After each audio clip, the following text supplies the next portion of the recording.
Sandhan. All Gujarat Integrated Classroom. સેટેલાઇટના માધ્યમથી જોડતી કડી એટલે સંધાન. Hello students, welcome again. In this session we will discuss the story A Cup of Tea by Catherine Mansfield, and we will try to analyze it. By analysis I mean the interpretation of the story. A story can be interpreted in various ways. A story is not the sequence of events.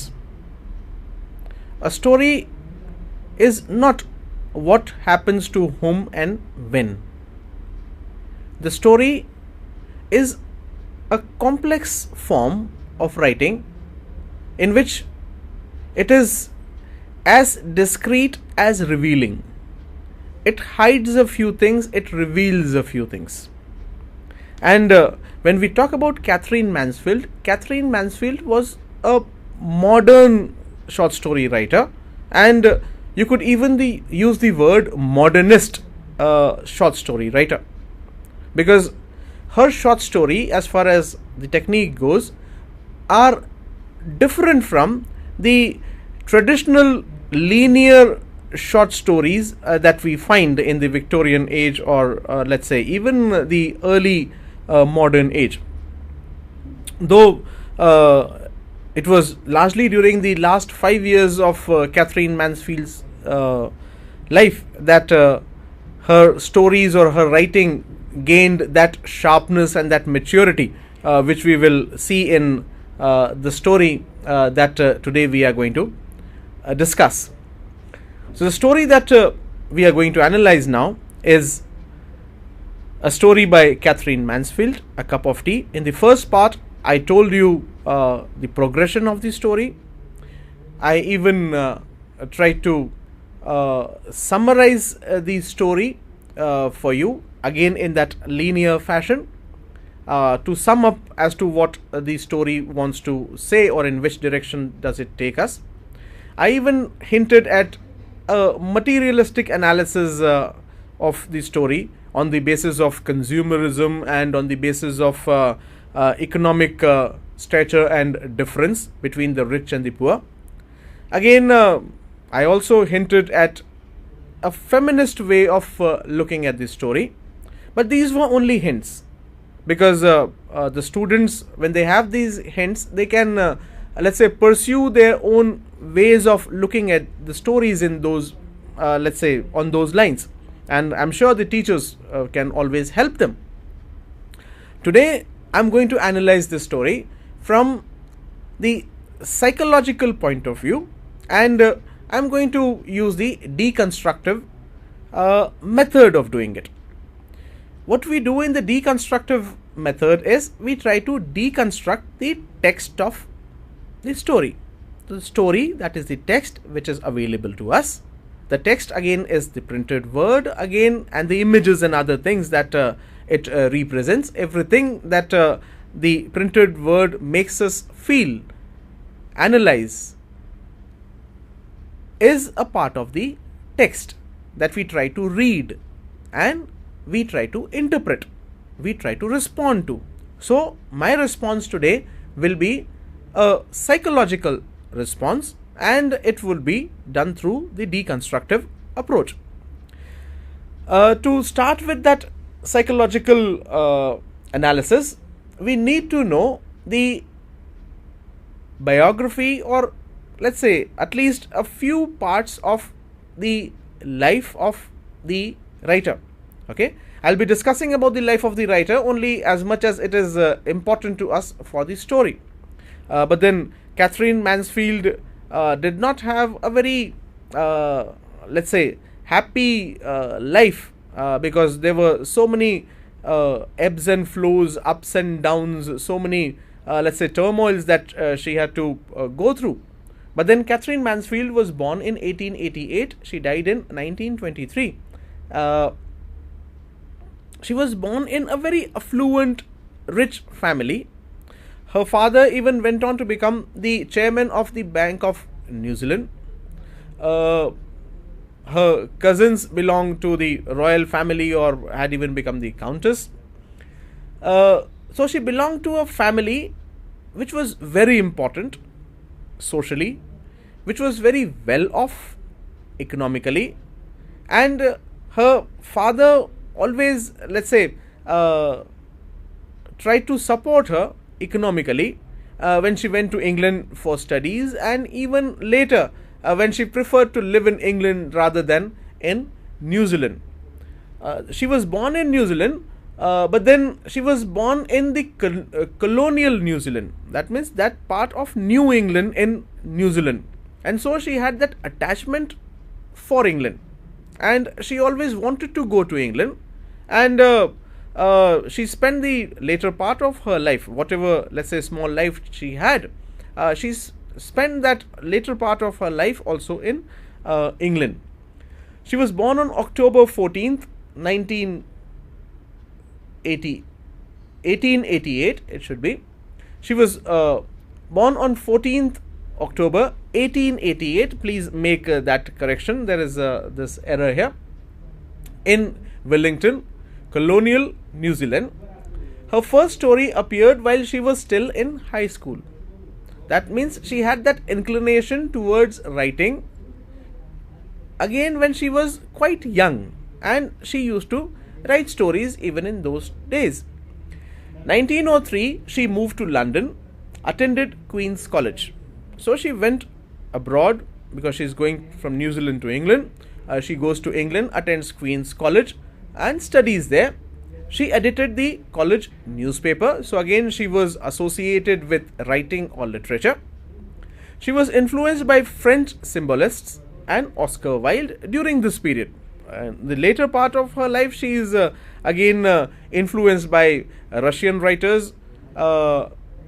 She had a literary friendship with Virginia Woolf. Her husband was, let's say, a known modern writer, and she was in the literary circle, and everyone saw her as a very promising writer. Though she had a very young, let's say, life, or a very small life, and probably if she would have lived longer, she could have achieved more.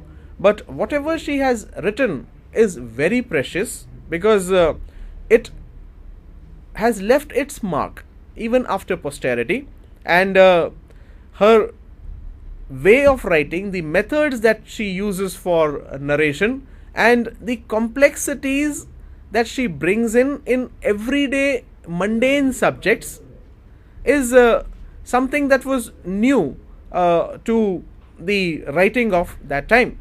Her writing was so promising that Virginia Woolf once admitted that she was jealous of Catherine Mansfield's writing. Jealous in the positive sense, in which Virginia Woolf probably thought that Catherine Mansfield was a very important writer, or could become a very, let's say, prominent modern writer. But then fate had it, and she died at a, let's say, a very early age. So she was influenced by the French symbolists and Oscar Wilde during the initial years of her stay in England, when she used to study in Queen's College. She travelled the continent between 1903 and 1906. She went to France and other places. Returned to New Zealand in 1906 and published her short stories. Her first short story was published in Australia, and that is when she was paid for that short story, because before that, again, she used to write stories. As we said, that her first story was published when she was still in school. But then here, her first paid story was published now, and it was published in Australia, where she, let's say, became a writer, or she wore that hat of a professional writer, and she earned her first writing assignment, or earned her first money or fees for writing a story. She came back to England from New Zealand in 1908. Even when she was in New Zealand, she did not like the atmosphere there. She wanted to be in England because England was a more happening place, and she had been to Oxford before, or let's say she had been to Queen's College before, and she wanted to again go back and associate with those circles in England rather than stay in New Zealand, and so she goes back to England, which was not preferred by her family. But then she had to cajole them, she had to convince them, and she could, let's say, have her way. When she is back in England, she had a passionate affair with Garnet. Garnet is a person actually who belongs to a family which was known to them in New Zealand, and actually Catherine Mansfield had an attraction for Garnet's elder brother, but because he was, let's say, already in relationship with some other person, she had her passionate inclination for for his brother, that is Garnet, and they had a passionate relationship for a considerable period of time. The families did not agree to their marriage, but in the process she conceived and had a miscarriage and could not conceive for the rest of her life. Now this is important, and hence it has been incorporated here in this slide. Her conception, that is her possibility of becoming a mother, then an abortion or a miscarriage, and then that inability to become a mother for the rest of her life. The pang, the yearning for children that she has is evident in many of her short stories. And today, when we analyze A Cup of Tea, we will analyze it from this psychological point of view. This yearning of having her own child or children, and as it is revealed in the story. Her yearning for children and motherhood can be seen in many other stories that she has written. She hastily married and divorced a music teacher, George Borden, the same day. She married a singing teacher, and on the very day that she married him, she left him. They were separated, and even before the marriage could be consummated. And so we know that she was not, let's say, she did not have a passionate inclination towards the singing teacher, George Borden. She probably had to marry him out of necessity, probably, we can just have conjectures, probably because her marriage could not be solemnized with Garnet. Again, because the families did not agree to that relationship. Her mother flies, or let's say comes from New Zealand to England, and takes Rosemary to Germany for treatment, for rehabilitation, because she thinks that she has lost her that mental balance, or she is psychologically troubled, and because of that probably she is taken to Germany for treatment. While in Germany, she read Russian writers, which had a significant influence on her literary outlook. This reading of those Russian writers, okay, in the story that we are going to analyze today, she talks about, let's say, a dusky evening, an incident that probably is out of a novel in Dostoevsky's writing. Okay, so she refers to a Russian writer there, and she was also influenced by Chekhov and other Russian writers, and they probably shaped her writings. The story that we have over here again has that sort of an inclination, okay, the way it progresses. So she read Russian writers, and this reading had a significant influence on her literary outlook. She returned to England and contributed extensively to magazines. Okay, just as when she returned to England, she contributed more than 10 articles to different magazines instantly. Okay, so that literary outlook was becoming evident in her. she writing articles for magazines would suggest that one, she was going to support herself as a writer. She was taking writing seriously. Second, this was the time when her mother actually disowned her, and she deleted her name from her will, which again would suggest that that Catherine Mansfield was left to fend for herself. Okay, again because probably she revolted against the family notion about marriage, or the family's views about returning to New Zealand, because her mother had come and she probably wanted to take her back to her country, New Zealand, where she could live with the family. But then Catherine Mansfield had other ideas, and so she had to support herself through her writings. And these writings, in the form of articles that are published in magazines, tell us about her literary development, because that is where her views about literature become evident to us, where she writes about life and literature. This is when she met Middleton Murray, whom she married later on in 1918. She met him in 1911. This meeting again is important, or let's say it is a fated meeting, you could say, because she had sent an article for publication in a magazine which was edited by Middleton Murray, and Murray returned it to her, thinking that it needed some corrections or some alternate views, and that is how she met Middleton Murray for the first time in 1911, and she continued to have unsteady relationships with her.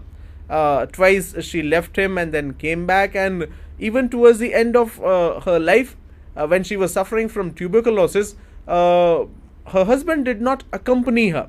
But then they had this sort of a bond, which was not because of any social, let's say, label of being husband and wife. Because though they were associated with each other, they did not live with each other for a very long period of time.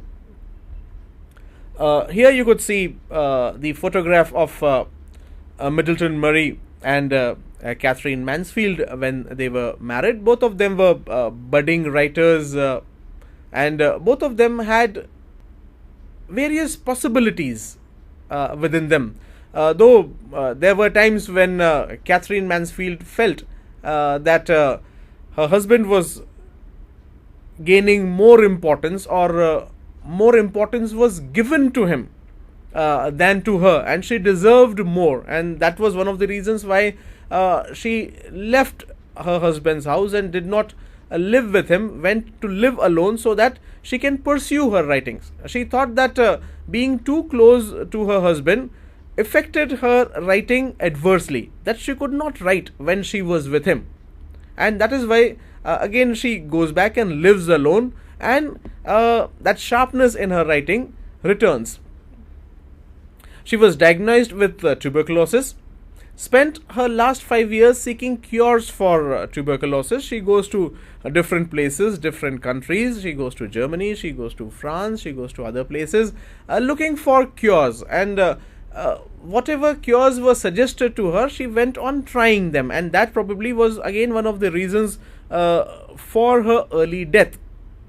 We do not have, let's say, the medical verification, but there are people who believe that the physician whom she consulted believed that if there were ample number of X-ray blasts that were given to her, that means she was exposed to those X-rays, it would help her tuberculosis, which actually had an adverse effect, and she, let's say, died on 9th January 1923 in France. Her major stories and other writings were published posthumously by John Middleton Murray, her husband. Her major volumes include In a German Pension 1911, that is when she returned from Germany, and after that when she wrote, though this is the initial, let's say, stage of writing stories, and this collection is a good collection, but still the last 5 years of her writing show that maturity, which is not very evident here. The second collection, Bliss, in 1920, The Garden Party and Other Stories, 1922, The Dove's Nest and Other Stories, 1923. This is the collection in which the story A Cup of Tea appears, which we are discussing and analyzing today. The Montana Stories, 1923, Poems, 1923, again posthumously. Something Childish, 1924, Novels and Novelists, Letters to John Middleton Murray, her husband, 1913 to 22, which was published in 1951. And then various other volumes were, let's say, published even till 1980s. But then they were again collected by different publishing houses and people. John Middleton Murray published a few of her stories and other poems and literary writings, and these were edited by him. And probably her work has seen the light of the day because of the efforts that John Middleton Murray had put in to edit and bring those publications for the readers. Probably if they were not published, we would have not been aware of a very important writer in the development of the short story genre and the literature of the modernist period. Okay, and with its various views that were becoming prominent in those days. Coming to the characters of the story, as we had again seen in the first part, I'll repeat that the characters of the story are Rosemary Fell, who is the main character, the central character. As I had already said again in the first part of the discussion, that this story has been written by an omnipresent narrator. Okay, you have an omnipresent narrator who narrates the story to us, but that omnipresent narrator narrates the story in a very limited way, in which he talks about the protagonist or from her point of view. We do not know about the points of view of the other characters, and that is why the other characters are more or less reduced to being minor characters, because the story is narrated to us from the point of view of Rosemary Fell, the protagonist, and the narrator tells us about the internal thought process, the psychology that she is going through, and what she feels, and at the same time her actions are revealed to us through the narrator, whereas the other characters are shown to us in relation to their interaction with Rosemary Fell. They are not revealed to us individually as they are, so they do not have those individual traits, largely because these characters are seen from a limited point of view. You have the other character is her husband, Philip. Miss Smith is the third character, who is equally important, or probably more important than other characters after Rosemary Fell. So Miss Smith is a poor girl. There is this character of the shopkeeper who owns an antique shop which sells various artifacts, and there is Janie, that is a maid servant. When we come to the story, I've already narrated the story to you, I've already summarized the story to you. Here I would want you, the students, to pay attention to the text, and I'll be happy if you already have the story in front of you. If you have the book with you, with a, let's say, pencil or a pen to mark those lines or those words that appear in the story, so that we can analyze the story from the textual point of view, from deconstructive point of view, deconstructing the story, and from the psychological point of view. Here we come to know that Rosemary Fell and Philip, as I said even earlier, that it should be Philip and not Peter. It has been, let's say, an error, which I, let's say, confess, but then it is a part of the slide. So here please write Peter should be replaced with Philip. Rosemary Fell and Philip are married for 2 years. They are very rich. Rosemary is very extravagant and goes shopping in very costly shops, and her husband absolutely adores her. He was or he is a duck of a boy. Now, duck of a boy is a phrase that appears in your, let's say, in your text. Okay, if you look at your text, it should be in the first paragraph itself, where her husband has been described as a duck of a boy. The duck of a boy would mean something or someone who is very dear. But if Rosemary wanted to shop, she would go to Paris as you and I would go to Bond Street. Okay, we've already discussed this, tells us about her social status and her economic status. What becomes important for us is when she goes to the antique shop in the street, or in the Curzon Street. But even before that, she goes to a rosary or a rose shop where she buys rose. Now, in that shop, what becomes important for us is the image of a staggering girl carrying a bundle as though it was a child that she is carrying. And as I said, when we are analyzing this story from that psychological point of view, the text will tell us, with those repeated images of child that appear over here, that Rosemary Fell yearned for her own child. She wants a child of her own. And even when we look at the life of Catherine Mansfield, when I had, let's say, referred to it in a slide, I had said that she had a miscarriage, and after that she could not give birth to a child, or she could not, let's say, experience motherhood. Another important thing that comes to my mind here is when she and Middleton Murray lived together, they had, let's say, imaginary names of two children, a boy and a girl, whom they thought were their imaginary children, not like the dream children of Charles Lamb, but then both of them were writers, and both of them had named their imaginary children as and when they might have them. But unfortunately, their relationship did not, let's say, beget a child for Rosemary, and probably again Middleton Murray helped her, or let's say agreed with her for that imaginary contrivance or imaginary thinking of naming their children.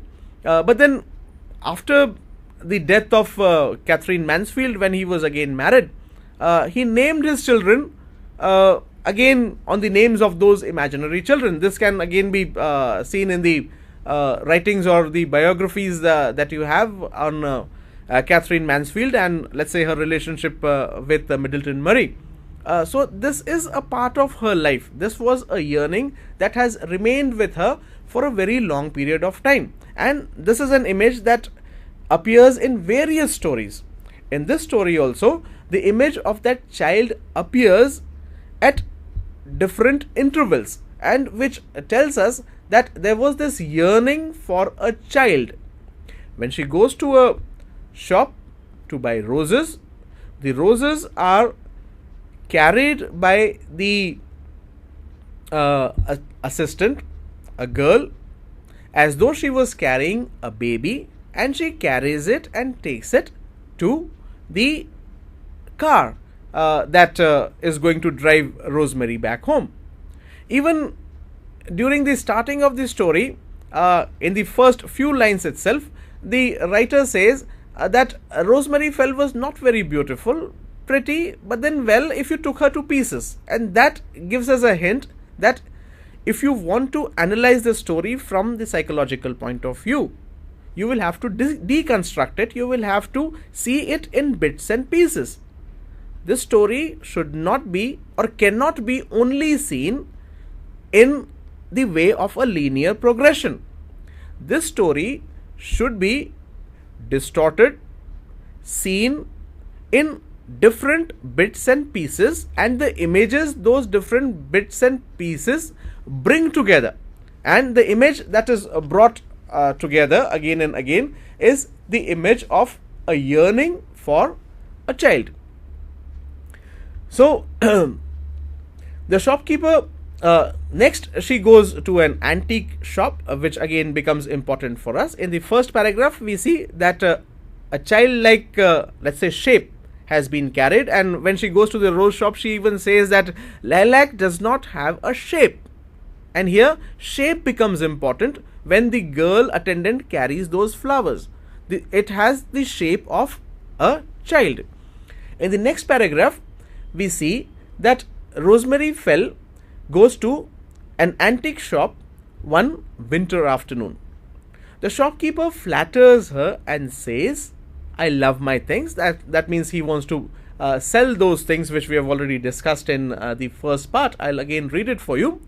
I love my things. I would rather not part with them than sell them to someone who does not appreciate them, who has not the fine feeling which is so rare. So he's trying to say that she has a rare feeling. He shows her, this becomes important, the images that are brought about here are the image of the child that we will see. An exquisite little enamel box. This exquisite little enamel box becomes important because this enamel box can be compared to the car in which she later takes Miss Smith along with her. Okay, so a box, an enameled box. On the lid, a miniature creature stood under a flowery tree. Okay, flowers from the first paragraph. Here again flowers, and there is a small little creature, a miniature creature that stands under a flowery tree, and a more minute creature still had her arms round his neck.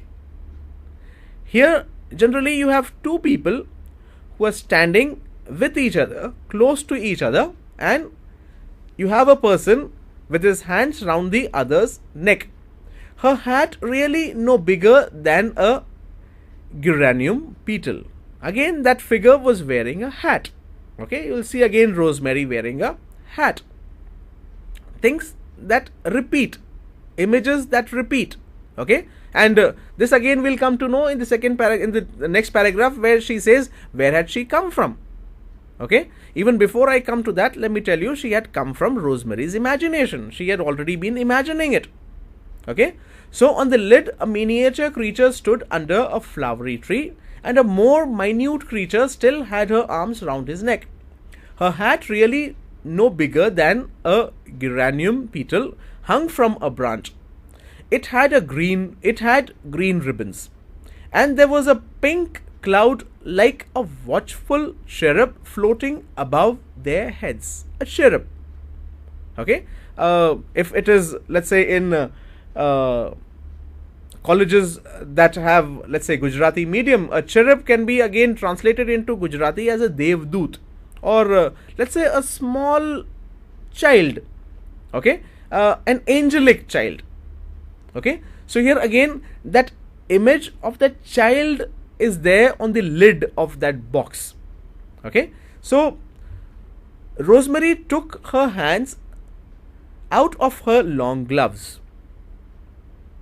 When she sees this little child, this little cherub, this little angelic creature who has the image of the child, she takes off her gloves to examine it. Gloves would represent that she wants to hide something, some secret. When she wants to reveal that secret, she removes that glove. A glove is a covering. And so, when she removes that glove to feel that child, to come closer to that child, it shows her yearning for that image of that child. A child that she wanted to be her own. Motherhood, that we have already discussed. She always took off her gloves to examine such things, artistic things, but at the same time, things that represent children. Okay, children that she wanted. And again, if gloves represent discreetness, secrecy, mystery. Removing that glove would mean that removing that secret passion, revealing her passion, revealing her yearning or liking for a child. Yes, she liked it very much. She loved it. It was a great duck. She must have it. Again, this is a part of, let's say, your text. I had asked you to underline it in the first part of our discussion. Now, if you see it, when she sees that image, when she tries to feel it with her hands, she has that passion for it, and it is said, yes, an affirmative yes, she liked it very much. Not just liked it, she liked it very much. She loved it. Okay? A degree of that passion has been increased. Okay? What happens here? She liked it. You stop there. Very much. It is increased. She loved it. Again, that degree or that passion or that liking or a feeling has been increased by certain degrees. It was a great duck. And that duck of a boy, has appeared even before, where she talks about her husband and says duck of a boy. Okay, so it was a duck. She must have it. She must possess it. She must own it. She must have it. That means she wants that motherhood. She must have that child. And again, when we come to the later part, I'll want to show you that she takes Miss Smith, that girl, to her house as though she is taking a child with her. This very child with her that she has seen on that lid, okay, of the box. And turning the creamy box, opening and shutting it, she couldn't help noticing how charming her hands were against the blue velvet. Okay, her hands without the gloves against the blue velvet. And it looked very charming, very attractive, because she liked that feeling of possessing or having that child. She asks its price. The shopkeeper says 28 guineas. Now 28 guineas is not a very costly or not a very exuberant price for a person who is extremely rich. But still, Rosemary feigns or tries to show that she cannot pay this much amount for this art or for this work or more for that image of that child, because that image cannot be bought. A child cannot be bought. Motherhood cannot be bought. And so Rosemary feigns it is too costly for her, asks the shopkeeper to keep it for her. Again, she has that desire of not leaving it. And so she says, keep it for me. That means there is this hope that someday she would acquire that motherhood. She stared at a plump tea kettle like a plump hen. Plump tea kettle like a plump hen. A plump hen who may give an egg. A plump tea kettle, again, which would take us to the second part, okay, in which the tea serves the purpose of taking someone home as a child. Okay, so that plump tea kettle and the plump hen would tell us about the egg, about birth, about, let's say, creating or giving birth here imaginarily to something, so that may be treated as a child. So the shopkeeper, to keep it, she stared at a plump tea kettle like a plump hen. Tea kettle is here compared to a plump hen, and a plump hen again would suggest that a hen that is going to lay her eggs. Okay, an egg again is a creation, a child, a possibility of birth. Above the shopman's head, and her voice was dreamy as she answered. Okay, dreamy can again be associated with the atmosphere, dusky outside when she goes, and that dim figure of Miss Smith when she again talks to her in the later part. Well, keep it for me, will you? Yes, I will. She moved out of the shop. The discreet door shut with a click. The discreet door, discreet, again something that is used as a deception, something that is used as a, let's say, a mystery, something that has suspense. Okay, so discreet in that sense. It is a discreet door behind which she removed her glove, behind which she experienced her emotion for or yearning for a child, but then when she comes out to that reality where she cannot express her feelings as let's say openly as she could in that antique shop where there was only the shopkeeper and no one else, and she removed her gloves and she could express or experience those feelings. There are moments, horrible moments in life, when one emerges from shelter and looks out, and it's awful. Shelter, that is her own imaginary world behind the door, and awful outside, that is outside the shelter, that is outside the shop, outside her imagination, the reality which tells her that she cannot have a child. The outside world appears sad and people are hiding behind umbrellas. Actually, it is she who is trying to hide her feelings. It's not the people, because it's going to rain. There is this sort of an introduction in which Rosemary says, this is my friend Miss, and this is where you come to know that Rosemary has not even cared to ask the name or the identity of that girl whom she has brought right into her house. Now, this tells us that she is so overpowered with her own whims and imaginations that she does not want to give an identity to the girl who has come with us, because the name is an identity.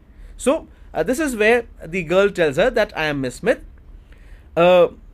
His eyes caught the coat and hat on the floor. Okay, the husband, Philip, sees the coat and the hat lying on the floor, and that listless figure looking at its hands and boots. And Rosemary again. When he sees her hands, he sees her boots, he knows about her social status, and he sees, again he looks at Rosemary and he comes to know that she should not be or cannot be, let's say, an acquaintance or a friend. Philip calls Rosemary to the library. Explain who she is. He asks for an explanation. What does it all mean? Which again tells you that he is not attracted towards her. He wants to get rid of her. Though superficially, we may say that the text wants us to believe at a superficial level that probably it was envy that her husband was attracted towards her. Here you know that this is a discreet way of getting rid of that girl. But what on earth are you going to do with her? Cried Philip. Be nice to her, said Rosemary. Be frightfully nice to her. Again, being nice to her, caring for her, being a motherly figure for her. Okay, that is what she says. My darling girl, said Philip, which again we know that he, let's say, wants to explain things to her emotionally, wants her to understand. And he says, you are quite mad, you know. It simply can't be done. That means you cannot have this girl and care for her. You cannot have her as your child. But said Philip slowly that he cut an end of his cigar, which tells you that he is purposefully, let's say, using those words. And he says she is so astonishingly pretty, so that she might feel envious and probably send her back. But this is a discreet way of getting rid of her. Rosemary says, do you think so? I hadn't thought about it. And Rosemary comes out of her imaginary world and realizes that the girl she has brought home is a grown-up girl, not a child figure of her fancy. And this is where she comes to know that this girl cannot live with her, and probably she cannot care for this girl as she would care for her own child. And that is why she goes back, gives 3 5-pound notes to her and asks her to go away. Now the end part becomes very important. Rosemary, she puts on a little makeup, she goes back to her husband, comes physically close to him, and then she asks him, do you like me? She said, and her tone, sweet, husky, troubled him. Okay, that is, she is getting too close to comfort, again, though they are husband and wife. But then her tone suggests that she is yearning for something. And he says, I like you awfully. And when he confesses, I like you awfully, then Rosemary said dreamily, what does she say? I saw a fascinating little box today. And what did that box have? That box had a little cherub, a little child figure. And that is what she wanted to have. Okay, it cost 28 guineas. May I have it? Again, may I have it is not related to the cost of that. But then can I have it with our relationship? But that was not really what Rosemary wanted to say. So what did she want to say? She wanted to say that I want a child of my own, and that yearning is, let's say, suggested, or that yearning for having, let's say, a child is revealed in this story when we analyze it in this way. Thank you very much.